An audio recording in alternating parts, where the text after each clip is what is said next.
الحمد للہ وحدہ والصلاة والسلام علی من لا نبی بعدہ اما بعد اعوذ باللہ من الشیطان الرجیم بسم اللہ الرحمن الرحیم یومئذ تحدث اخبارها صدق اللہ العظیم۔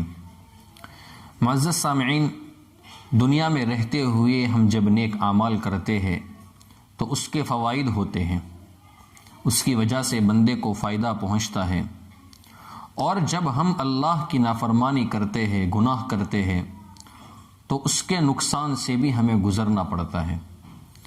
علماء نے لکھا ہے کہ جب بندہ اللہ کی نافرمانی کرتا ہے، ایک گناہ کرتا ہے، تو وہ ایک گناہ دوسرے گناہ کو دعوت دیتا ہے۔ ایک گناہ کرنے کے بعد انسان کا نفس اس کی خواہش کرتا ہے کہ میں مزید گناہ کروں، مزید میں اپنی خواہش کو پورا کروں۔ اسی طریقے سے بندہ جب نیک عمل کرتا ہے، ایک نیکی کرتا ہے، تو وہ نیکی دوسری نیکی کی طرف اس بندے کو دعوت دیتی ہے۔ اس کی برکت سے مزید انسان کو نیک اعمال کی توفیق ملتی ہے۔ علماء نے لکھا ہے کہ جب بندہ دنیا میں رہتے ہوئے اللہ کی نافرمانی کرتا ہے، گناہ کرتا ہے، تو 10 قسم کے نقصان سے اس کو گزرنا پڑتا ہے۔ نمبر 1، بندہ جب اللہ کی نافرمانی کرتا ہے تو اس سے اللہ تبارک و تعالی ناراض ہو جاتے ہیں۔ میرے دوستو، ہم سوچے ہمارا رب ہم کو کتنی نعمتیں کھلاتا ہے، کتنی نعمتیں اللہ تبارک و تعالی ہمیں دیتا ہے۔ ماں کے پیٹ سے ہمیں کھلاتا ہے، ماں کے پیٹ میں بھی کھلایا ہے، اور ہمیشہ ہمیں کھلاتا رہے گا۔ ہم جنت میں بھی جائیں گے، ابد الآباد کی زندگی ہمیں مل جائے گی، وہاں پر بھی اللہ تبارک و تعالی ہمیں نعمت عطا فرمائے گا۔ کتنی نعمت اللہ تبارک و تعالی ہم کو عطا فرماتے ہیں، اور ہم اسی رب کی نافرمانی کرتے ہیں، ہم اسی اللہ کو ناراض کر لیتے ہیں جو اللہ ہمارے گناہوں کو چھپاتا ہے، ہمارے گناہوں کے اوپر پردہ ڈال دیتا ہے۔ اسی رب کی اور اسی رب کریم کی ہم نافرمانی کرتے ہیں۔ جب ہم نافرمانی کرتے ہیں تو وہ ہمارا کریم رب ہم سے ناراض ہو جاتا ہے۔ نمبر 2، انسان جب اللہ کی نافرمانی کرتا ہے، گناہ کرتا ہے، تو وہ شیطان کو خوش کرتا ہے۔ شیطان جو اللہ کا دشمن ہے، اللہ کے نبیوں کا دشمن ہے، تمام مسلمانوں کا دشمن ہے، اس کو وہ خوش کر لیتا ہے۔ نمبر 3، گناہ کرنے کی وجہ سے انسان جہنم کے قریب ہو جاتا ہے۔ نمبر 4، گناہ کرنے کی وجہ سے انسان جنت سے دور ہو جاتا ہے۔ نمبر 5، انسان جب اللہ کی نافرمانی کرتا ہے، گناہ کرتا ہے، تو وہ اپنے نفس کے ساتھ بے وفائی کرتا ہے، گویا وہ اپنے نفس کو اس قابل بنا لیتا ہے کہ وہ جہنم میں چلا جائے۔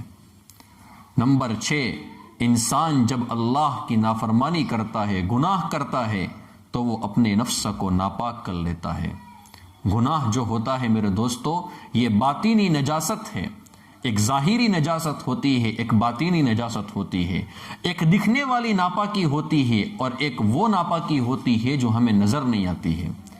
انسان کا کپڑا اگر ناپاک ہو جاتا ہے، بدن ہمارا ناپاک ہو جاتا ہے، تو اس کو پاک کرنے کا طریقہ یہ ہوتا ہے کہ ہم اس کو پانی کے ذریعے سے صاف کر لیں۔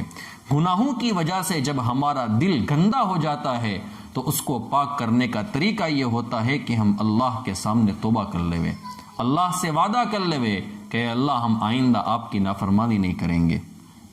نمبر 7، وہ اپنی نگرانی پر مامور فرشتوں کو تکلیف پہنچاتا ہے۔ جو فرشتے اس کی حفاظت کرتے ہیں، جو فرشتے اس کی نگرانی کرتے ہیں، انہی فرشتوں کو یہ بندہ گناہ کرنے کی وجہ سے ان کو تکلیف پہنچاتا ہے۔ نمبر 8، وہ اللہ کے رسول صلی اللہ علیہ وسلم کو قبر مبارک میں غمگین کرتا ہے۔ میرے دوستو، ہم ذرا سوچے، کفار نے اللہ کے رسول صلی اللہ علیہ وسلم کو دنیا میں تکلیف پہنچائی ہے، اور ہم ایسے بے وفا ہیں، اللہ کے نبی قبر مبارک میں سو رہے ہیں، ہم وہاں پر بھی آپ کو چین سے نہیں سونے دیتے ہیں، ہم وہاں پر بھی تکلیف پہنچاتے ہیں۔ علماء نے لکھا ہے کہ ہمارے اعمال اللہ کے رسول صلی اللہ علیہ وسلم کے سامنے قبر مبارک میں پیش کیے جاتے ہیں۔ جب اللہ کے نبی ہمارے گناہوں کو دیکھتے ہیں تو اللہ کے نبی کو غم ہوتا ہے۔ اسی لیے ہم جب گناہ کرتے ہیں تو اللہ کے رسول کو تکلیف ہوتی ہے۔ نمبر 9، ہم گناہ کرتے ہیں تو گناہوں کی وجہ سے باقی مخلوق کے ساتھ بھی ہم خیانت کرتے ہیں، اس لیے کہ گناہوں کی وجہ سے بسا اوقات اللہ رب العزت کی طرف سے اترنے والی برکتیں رک جاتی ہیں، اللہ کی طرف سے اترنے والی رحمتیں رک جاتی ہیں۔ صرف انسان پریشان نہیں ہوتے ہیں گناہوں کی وجہ سے، بلکہ بے زبان اور معصوم جانور بھی پریشان ہوتے ہیں۔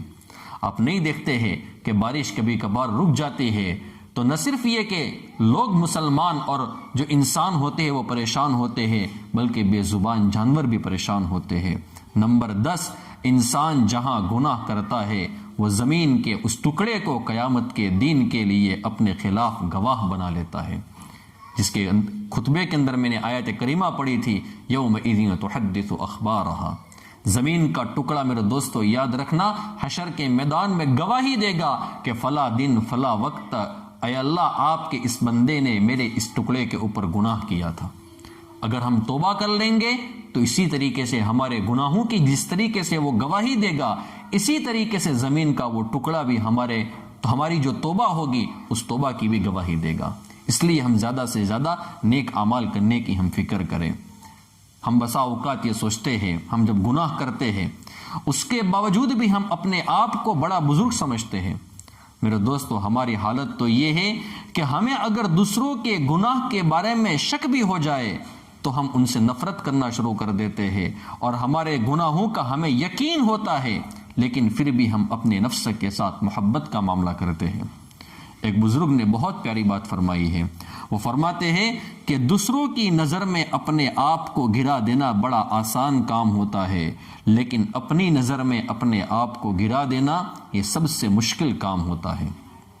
اسی لیے آپ بہت سارے لوگوں کو دیکھیں گے کہ جو فرض نماز کی بھی پابندی نہیں کرتے ہیں، وہ فرائض بھی ان سے چھوٹ جاتے ہیں، اور وہ خواب میں اگر کسی بندے کو دیکھ لیتے ہیں، کسی بزرگ ہستی کو دیکھ لیتے ہیں تو وہ اسی پر مست ہو جاتے ہیں اور کہتے ہیں کہ ہم نے تو فلاں اچھا خواب دیکھا ہے۔ یاد رکھے جو خوابوں کے شہزادے بنتے ہیں وہ ہمیشہ خسارے میں رہتے ہیں۔ اسی لیے ہمارے مشائخ نے کہا ہے کہ انسان گناہ کرنے سے اللہ رب العزت کی نگاہوں سے گر جاتا ہے، اللہ تبارک و تعالیٰ اس سے اعمال کی توفیق چھین لیتے ہیں، اور سب سے پہلے جو توفیق چھین لی جاتی ہے وہ یہ ہے کہ رات کے آخری پہر کی مناجات کی لذت سے اس کو محروم کر دیا جاتا ہے۔ تہجد میں بندہ اٹھتا ہے لیکن اس کو دعاؤں کے اندر حلاوت نہیں ملتی ہے، تہجد کی حلاوت نہیں ملتی ہے، انسان رات کی عبادت سے محروم کر دیا جاتا ہے۔ اسی لیے آپ نے بہت سارے لوگوں کو دیکھا ہوگا کہ وہ تہجد میں اٹھتے بھی ہیں لیکن دعاؤں میں ان کو حلاوت نہیں ملتی ہے، بلکہ دعا مانگنے کا دل ہی نہیں کرتا ہے۔ کیوں؟ اس لیے کہ دین کے گناہوں کی وجہ سے بندہ رات کی عبادت سے محروم ہو جاتا ہے۔ ایک شخص حسن بصری رحمۃ اللہ علیہ کے پاس آیا اور آ کر کہنے لگا کہ حضرت مجھے تہجد کی توفیق نہیں ملتی ہے۔ حضرت نے فرمایا خدا کے بندے اپنے دین کے اعمال کو درست کر لے، اللہ تجھے رات کے اعمال کی توفیق عطا فرمائے گا۔ اللہ تبارک و تعالی ہم سب کو گناہوں سے، نافرمانی سے اللہ تبارک و تعالی ہمارے حفاظت فرمائے، تہجد کی پابندی کی توفیق اللہ تبارک و تعالی عطا فرمائے، اور اپنے سامنے رونے کی توفیق عطا فرمائے، اور اپنی کامل رضا دنیا اور آخرت میں نصیب فرمائے۔ آمین یا رب العالمین۔ وآخر دعوانا ان الحمد للہ رب العالمین۔